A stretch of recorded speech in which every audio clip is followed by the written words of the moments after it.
Hello കൂട്ടുകാരെ, അപ്പം നമ്മുടെ ഹോസ്പിറ്റലിൽ ഒരു ദിവസമാണ് ഞാനിന്ന് വീഡിയോ എടുത്തിരിക്കുന്നത്. അപ്പോൾ ഇത് മുഴുവനും നമുക്ക് കംപ്ലീറ്റ് ആക്കാനൊന്നും പറ്റിയിട്ടില്ല. നിങ്ങൾ എന്തായാലും കണ്ടു നോക്കുക.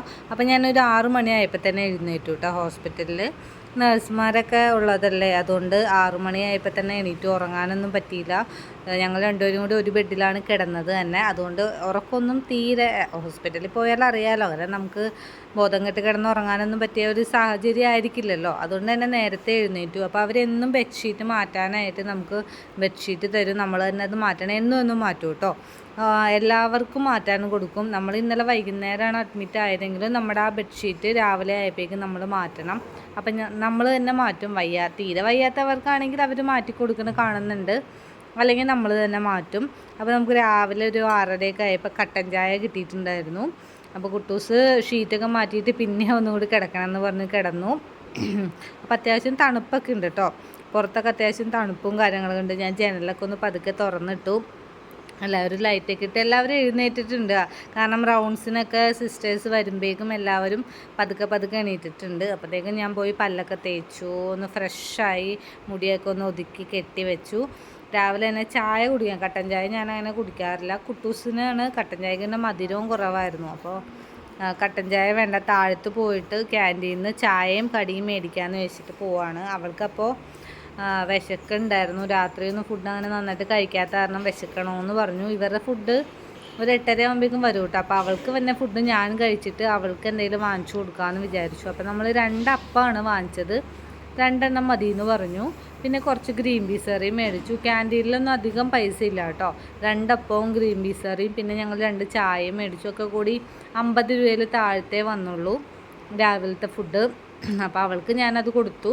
അവളുടെ ഫുഡ് ഞാൻ കഴിക്കാമെന്നുള്ള രീതിയിൽ. അപ്പമൊക്കെ നന്നായിട്ടുണ്ടായിരുന്നു, നല്ല ടേസ്റ്റ് ഉണ്ടായിരുന്നു.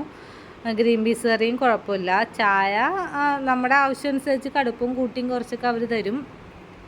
പിന്നെ ഹോസ്പിറ്റലാണല്ലോ, ഒരുപാട് ടേസ്റ്റ് നോക്കി നിൽക്കാൻ പറ്റുന്നൊരു സ്ഥലമല്ലല്ലോ. കുഴപ്പമില്ലാതെ നല്ല ഫുഡായിരുന്നു. ഫുഡിൻ്റെ മാത്രമല്ല, പൈസയും അത്യാവശ്യം നമുക്ക് അഫോർഡ് ചെയ്യാൻ പറ്റുന്നതായിരുന്നു പൈസയൊക്കെ. അപ്പോൾ അവൾ വരുന്നറിയാം ഫുഡ് കഴിച്ചു. അവൾക്ക് 2 എണ്ണം മതി എന്ന് പറഞ്ഞുകൊണ്ടാണ് ഞാൻ 2 എണ്ണം വാങ്ങിച്ചു കൊടുത്തത്. അത് തന്നെ കഴിക്കാൻ ഇത്തിരി ബുദ്ധിമുട്ടായിരുന്നു ആൾക്ക്.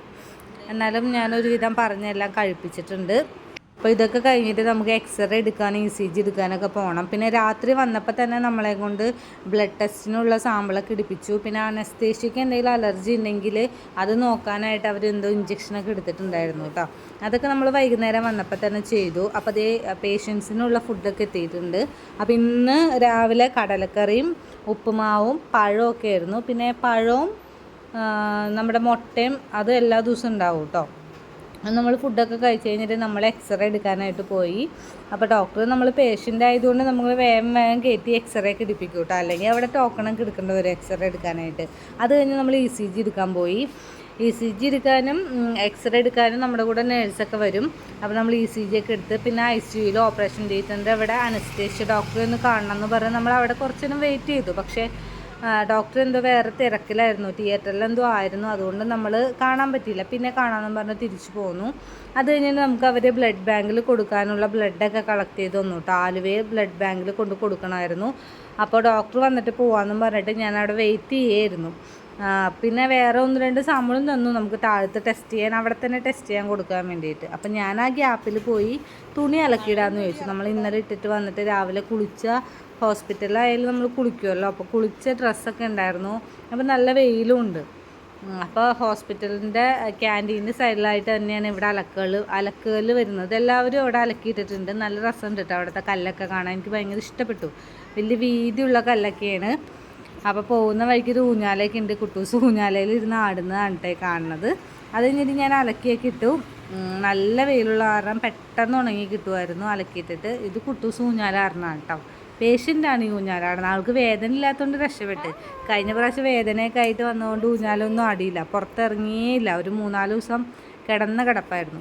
അതിൻ്റെ ഇടയ്ക്ക് നമുക്ക് 12:30 ആയപ്പോഴേക്കും ഫുഡൊക്കെ വന്നു കേട്ടോ. അപ്പോൾ ഫുഡ് നമുക്ക് അവിടെ തന്നെ കിട്ടും, പേഷ്യൻറ്റിനുള്ള ഫുഡ്. അപ്പോൾ എനിക്കും കുട്ടൂസിനും ആ ഫുഡ് മതി. നിറയെ ചോറുണ്ട്, കറി ബീട്രൂട്ട് കറിയുണ്ട്, പിന്നെ പടവലങ്ങ പീച്ചിങ്ങയും തക്കാളിയൊക്കെ ഇട്ട് വെച്ച കറിയുണ്ട്, പിന്നെ വേറെ ബീൻസ് മെഴുക്കോട്ടയുണ്ട്. അപ്പോൾ അവൾക്ക് ഞാൻ വാരി കൊടുക്കുകയാണ് ചെയ്തത്. അവൾക്ക് വാരി തരാൻ പറഞ്ഞിട്ട് അവൾക്ക് വാരി കൊടുത്തു.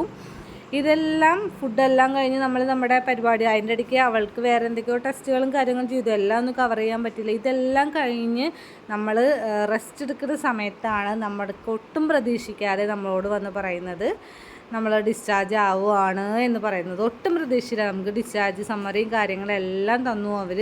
നമുക്ക് അടുത്ത ഫെബ്രുവരിയിലോട്ട് പുതിയ ഡേറ്റും തന്നേക്കാണ് സർജറിയുടെ. നമ്മുടെ സർജറി മാറ്റി വെച്ചു. കാരണം അവർ പറയുന്നത് അനസ്തേഷ്യയുടെ മരുന്ന് വന്നിട്ടില്ല എന്നാണ് അവരൊരു റീസൺ പറഞ്ഞത്. അങ്ങനെ നമ്മൾ തിരികെ വീട്ടിലോട്ട് പോരുകയാണ്. അപ്പോൾ നമ്മൾ ഹോസ്പിറ്റലിൽ നിന്ന് വീട്ടിലെത്തിയിട്ടുണ്ട്. പോയ പോലെ തന്നെ നമ്മൾ തിരിച്ചു പോന്നു. എനിക്ക് ആകെ പ്രാന്ത് പിടിക്കുകയാണ്.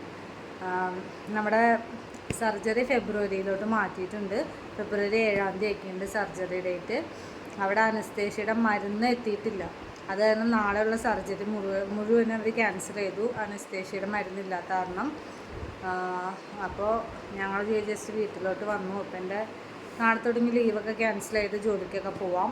ഫെബ്രുവരി 7-ാം തീയതിയാണ്, 5-ാം തീയതി അഡ്മിറ്റായിട്ട് 7-ാം തീയതിയാണ് സർജറി ഡേറ്റ് പറഞ്ഞേക്കുന്നത്. രാവിലെ തുടങ്ങി എല്ലാം ചെയ്തിരുന്നു. ബ്ലഡ് ടെസ്റ്റ് ചെയ്യാൻ കൊടുത്തു, കുട്ടിയുടെ കാര്യങ്ങൾ വെയിറ്റ് എല്ലാം സർജറിക്കുള്ള എല്ലാ ഒരുക്കങ്ങളും ചെയ്തു. ഉച്ച കഴിഞ്ഞ് ഒരു 2:30 ആയപ്പോഴാണ് മറ്റേ അനസ്തേഷ്യ ഡോക്ടറെ വിളിപ്പിച്ചിട്ട് പറയണ മരുന്ന് ഇതുവരെയായിട്ടും വന്നിട്ടില്ല, അതുകൊണ്ട് നാളെ സർജറി നടത്താൻ പറ്റില്ല എന്ന് പറയുന്നത്. എനിക്ക് മാത്രമല്ല, വേറെ 1-2 പേരും കൂടി ഉണ്ട്. ഫുൾ അനസ്തേഷ്യ ചെയ്യേണ്ട പേഷ്യൻസ് ഉണ്ട്. ഇത് കുട്ടി ചെറുതായതുകൊണ്ട് അനസ്തേഷ്യയെ പറ്റുള്ളൂ, അല്ലാതെ വേറെ മരയിപ്പിക്കലോ വേറെ ഒന്നും പറ്റില്ല എന്നാണ് അവർ പറയുന്നത്. അങ്ങനെ അവർ ഫെബ്രുവരിയിലോട്ടാണ് ഡേറ്റ് ഇനിയുള്ളത്. അടുത്ത മാസമൊന്നും ഡേറ്റ് ഇല്ല, ഫെബ്രുവരിയിലാണ് നമുക്ക് ഡേറ്റ് കിട്ടിയിരുന്നത്. അപ്പം നടന്നാൽ പറയാൻ നടന്നു. ഈ ഗവൺമെൻറ് ഹോസ്പിറ്റലിലെ കാര്യമൊക്കെ ചില സമയത്ത് ഇങ്ങനെയൊക്കെ തന്നെ ഉള്ളൂ. പൈസ ഇല്ലാത്തതുകൊണ്ടാണ് നമ്മൾ ഗവൺമെൻറ് ഹോസ്പിറ്റലിൽ പോകുന്നത്. ഇനി അതിൻ്റെ ഇടയ്ക്ക് ഇവൾക്ക് വയ്യാകയുടെ വരാതിരുന്ന് കഴിഞ്ഞാൽ രക്ഷപ്പെട്ടു. വേദനയൊക്കെ വന്നു കഴിഞ്ഞ് കഴിഞ്ഞാലാണ് പ്രശ്നം വരാൻ പോകുന്നത്. അപ്പോൾ കുഞ്ഞു അനീത്തിയുടെ അടുത്ത് തന്നെയാണ് കേട്ടോ. കാരണം നമുക്ക് അവരെ അറിയിക്കാനായിട്ട് പറ്റിയില്ല, അതുകൊണ്ട് അനീത്തി ഓൾറെഡി അവളെ കൊണ്ടുപോയിട്ടുണ്ട്. അപ്പോൾ നാളെ രാവിലെ കുഞ്ഞുവിനെ കൊണ്ടുവരും. പിന്നെ കുട്ടൂസ് എക്സാം എഴുതണ്ടെന്ന് തോന്നുന്നു. കാരണം 2 എക്സാം ഉണ്ട്, പക്ഷെ അവൾ പഠിച്ചിട്ടൊന്നുമില്ല. സർജറിക്ക് പോകണ കാരണം അവൾ അത്ര പ്രിപ്പയറൊന്നും ആയിരുന്നില്ല. നോക്കിയിട്ട് ചെയ്യാമെന്ന് പറയുന്നുണ്ട്, എന്താണെന്നറിയില്ല. അപ്പോൾ ഞങ്ങളുടെ ഹോസ്പിറ്റലിലെ വീഡിയോ ഇവിടെ അവസാനിച്ചിരിക്കുന്നു. ആ സർജറി കഴിഞ്ഞു പോയെങ്കിൽ ഒരു സമാധാനം ഉണ്ടായിരുന്നു. ഇതിപ്പം ഒന്നും നടക്കണമില്ല. എനിക്ക് ആകെ എനിക്ക് സങ്കടമാണോ ദേഷ്യമാണോ എന്താ വന്നതെന്ന് എനിക്ക് തന്നെ അറിയില്ല. ആകെ എനിക്ക് പ്രാന്തായിപ്പോയി. അവർ ഇന്നലെ ഞങ്ങൾ അഡ്മിറ്റ് ആവാൻ ചെന്ന സമയത്തെങ്കിലും ഒന്ന് പറഞ്ഞിരുന്നെങ്കിൽ നമുക്ക് അധികം ചെയ്യാമായിരുന്നു. ഇതിപ്പം ഒന്ന് പോയിട്ട് അതുപോലെ തന്നെ നമ്മൾ ഇന്ന് മൊത്തം ചെയ്തു, എല്ലാ കാര്യങ്ങളും ചെയ്തു. എന്നിട്ട് അവസാന നിമിഷമാണ് അവർ പറയണത്. എന്തോ ചെയ്യാനാണ് എനിക്കറിയില്ല. അപ്പോൾ നമ്മുടെ ഇന്നത്തെ ഒരു ദിവസം ഇത്ര ഉണ്ടായിരുന്നുള്ളൂ കേട്ടോ.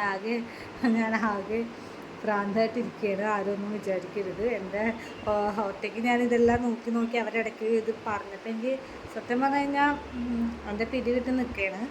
അപ്പോൾ നമുക്കിനി നാളെ മറ്റൊരു വീഡിയോ ആയിട്ട് കാണാം.